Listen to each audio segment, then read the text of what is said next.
অন্নপূর্ণা ভাণ্ডারের দ্বিতীয়বার ভেরিফিকেশন শুরু হলো। সরকারি নোটিশ দেওয়া হয়েছে। আপনাদের যাদের যাদের রিজেক্ট করা হয়েছিল প্রত্যেকের ভেরিফিকেশন শুরু হয়েছে এবং অধিকাংশ জনেরই কিন্তু তাদের আবেদন অ্যাপ্রুভড করে দেওয়া হবে। অর্থাৎ যারা টাকা পাননি, রিজেক্ট হয়েছিল, বর্তমানে আন্ডার এনকোয়ারি স্ট্যাটাস দেখাচ্ছে, তাদের বেশিরভাগ জনেরই অ্যাপ্লিকেশন অ্যাপ্রুভড হয়ে যাবে এবং তারা 3,000 টাকা ব্যাঙ্ক অ্যাকাউন্টে পেয়ে যাবেন। এবং আপনাদের ব্যাংকের টাকা কিন্তু খুব শিগগিরই ঢুকে যাবে, মানে এই জুলাই মাসেই ঢুকে যাবে। ভেরিফিকেশন 7 দিনের মধ্যে শেষ করার নির্দেশ দেওয়া হয়েছে। ভেরিফিকেশনে কি কি যাচাই করা হবে, কিভাবে ভেরিফিকেশন করবে, এছাড়াও নোটিশে কি বলা হয়েছে রিজেক্ট হয়ে যাওয়ার কারণ নিয়ে, সমস্ত বিষয় আমরা আজকের এই ভিডিওতে আলোচনা করব। তো অবশ্যই ভিডিওটি বেশি বেশি করে শেয়ার করে দিন, সকলে যাতে খবরটি জানতে পারে। আর এই ধরনের তথ্য আপডেটগুলো সবার আগে পেতে চ্যানেলটিকে সাবস্ক্রাইব করবেন। ফেসবুক থেকে যারা ভিডিওটি দেখছেন পেজটিকে ফলো করে রাখতে ভুলবেন না। দেখুন, আমি একটা নোটিশ আপনাদেরকে দেখাচ্ছি। Government of West Bengal, office of the chief secretary, ওনাদের তরফ থেকে এসএমএসটা পাঠানো হয়েছে। নম্বর দেখতে পাচ্ছেন, ডেট দেখতে পাচ্ছেন, 4/7/2026 তারিখে প্রকাশ করা হয়েছে। তো এখানে যে বিষয়টা বলা হয়েছে যে যেটা রিভিউ মিটিং করা হয়েছিল চিফ সেক্রেটারির নেতৃত্বে অন্নপূর্ণা যোজনার টাকা দেওয়ার বিষয় নিয়ে, সেখানে কি কি বিষয়গুলো উঠে এসেছে, কি কি সিদ্ধান্ত গ্রহণ করা হয়েছে সেগুলো বলা হয়েছে। তো এখানে যেটা মেন পয়েন্ট, 1 নম্বর পয়েন্টে দেখুন যে 1.62 crore অ্যাপ্লিকেশন রিসিভড হয়েছিল, মানে অনলাইন বা অফলাইন আবেদন মিলিয়ে যতগুলো এন্ট্রি হয়েছে সমস্ত কিছু মিলিয়ে মোট 1,62,00,000 আবেদন জমা পড়েছিল।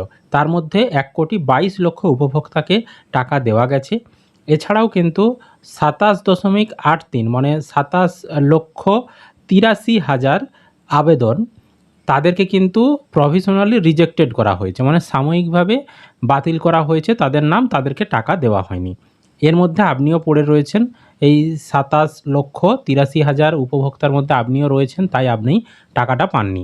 এবার কিসের কারণে এনাদেরকে রিজেক্ট করা হয়েছে? মূলত based on critical exclusion criteria like the family pay income tax, বাড়ি কোনো সদস্য ইনকাম ট্যাক্স দেয় সেই কারণে। এছাড়াও প্রসেস মোর দ্যান 3 রুম, অর্থাৎ 3টার বেশি রুম রয়েছে এই কারণে। এছাড়াও জিএসটিআরে দেয় সেই কারণে। এছাড়াও ইটিসি মানে আরও অনেক পয়েন্ট রয়েছে, সেগুলো এখানে উল্লেখ করেনি, সেই কারণেও আপনার রিজেক্ট হয়েছে আবেদন।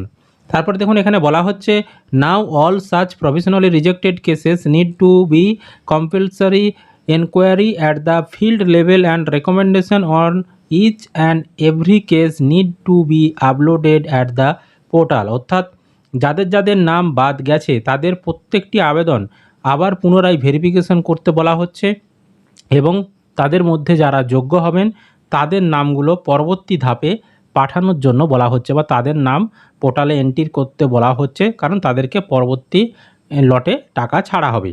তারপরে দেখুন আরও কি বলা হচ্ছে না, এই যে ভেরিফিকেশন এটা কবে থেকে শুরু হবে?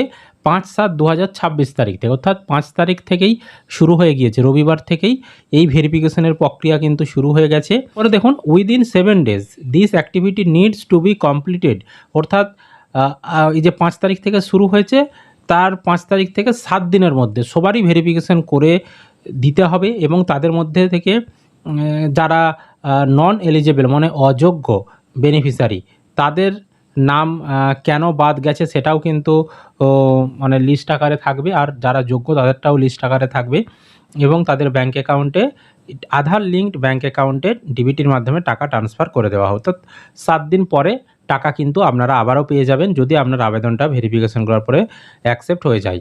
এছাড়াও 2 নম্বরের পয়েন্টে বলা রয়েছে যারা জনকল্যাণ শিবির ক্যাম্পে অফলাইনে ফর্ম জমা দিয়েছিলেন তাদের আবেদনগুলো যত তাড়াতাড়ি সম্ভব ডিজিটাইজ করতে হবে অফিসের স্টাফদেরকে, মানে তাদের ফর্মগুলো দেখে দেখে অনলাইনে এন্ট্রি করতে হবে, সেটাও এখানে বলা হয়েছে এবং এই কাজটা কিন্তু 10ই জুলাই তার মধ্যে কিন্তু করার নির্দেশ দেওয়া হয়েছে।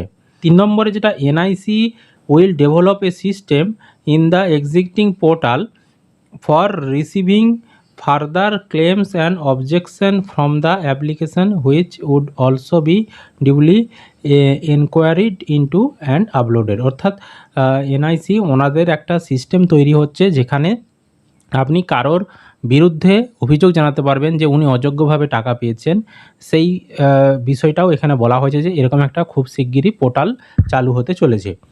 তারপরে নিচে দেখুন এখানে বলা হয়েছে আরেকটি যেটা পয়েন্ট 4 নম্বর পয়েন্টে, যে it was reiterated that the exercise of digitize offline forms enquiry of the provisionally rejected cases and uploading the recommendation should be completed within 10/7/2026, অর্থাৎ 10/7/2026 তারিখের মধ্যে যাদের যাদের আবেদন রিজেক্ট হয়েছে বা যাদের মানে টাকা যারা পাননি 1 জুলাই, তো তাদের প্রত্যেকটি আবেদনকে ভেরিফিকেশন করার পর তাদের কি রেজাল্ট আসলো সেই কেস, এছাড়াও যারা অফলাইনে আবেদন জমা করেছিল তাদেরও অনলাইনে এন্ট্রি করে তাদের তথ্যগুলো ভেরিফিকেশন করে 10/7/2026 মধ্যে পূর্ণাঙ্গ লিস্ট তৈরি করতে বলা হয়েছে।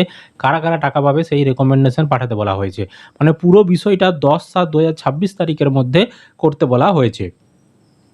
তারপর দেখুন যাদের ব্যাংক রিলেটেড ফেলিওর বা আধার রিলেটেড কোনো ইস্যুর জন্য টাকা ব্যাংকে ঢোকেনি, পেমেন্ট ফেলিওর হয়ে গেছে, তাদের ক্ষেত্রেও বলা হচ্ছে ডিস্ট্রিক্ট অ্যাডমিনিস্ট্রেশন মানে জেলা প্রশাসন সেই ব্যবস্থা তারা করবে এবং ব্যাংকের সাথে তারা সেই সমস্যার সমাধান করে তাদেরকে দ্রুত টাকা পাঠানোর ব্যবস্থাও করবে। অর্থাৎ যাদের পেমেন্ট ফেল হয়ে গেছে তাদেরও কিন্তু টাকা পাঠানোর ব্যবস্থা করা হবে। তারপর 6 নম্বর পয়েন্টে বলা হয়েছে যারা ইতিমধ্যেই টাকা পেয়ে গিয়েছেন তাদের মধ্যে যেমন না কেউ অযোগ্য ব্যক্তিরা না থাকে সেটাও যেমন যাচাই করে দেখা হয়, কেবলমাত্র যোগ্যরাই যেমন টাকা পায় সেটা বলা হয়েছে। এবং পরবর্তী এই অন্নপূর্ণা যোজনা নিয়ে রিভিউ মিটিং হবে 1 আগস্ট 2026 তারিখে। সুতরাং বুঝতেই পাচ্ছেন অন্নপূর্ণা ভাণ্ডারের যে ভেরিফিকেশন সেটা কিন্তু শুরু হয়ে গিয়েছে 5 তারিখে। এবার আপনাদেরকে কি করতে হবে, কিভাবে এই ভেরিফিকেশনটা হবে, দেখুন এই ভেরিফিকেশনটা প্রথমে আপনাদের পঞ্চায়েত থেকে করা হবে, আর পৌরসভা এলাকার ক্ষেত্রে পৌরসভা এলাকায় সেখানে করা হবে পৌরসভাতে।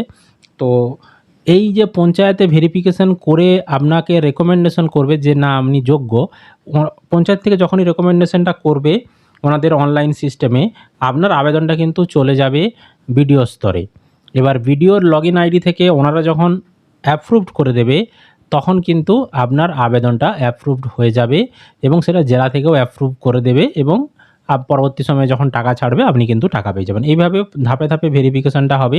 মেন হচ্ছে এখানে ভেরিফাইং অফিসার মানে পঞ্চায়েত বা পৌরসভা থেকে আপনার ভেরিফিকেশনটা করে দিলে আপনার বেশি সম্ভাবনা রয়েছে যে আপনারা কিন্তু টাকা পেয়ে যাবেন। এবার এই ভেরিফিকেশনটা পঞ্চায়েত বা পৌরসভা থেকে কিভাবে করবে, অনেক জায়গায় বাড়িতে বাড়িতে আধিকারিকরা এসে ভেরিফিকেশন করে যাবে।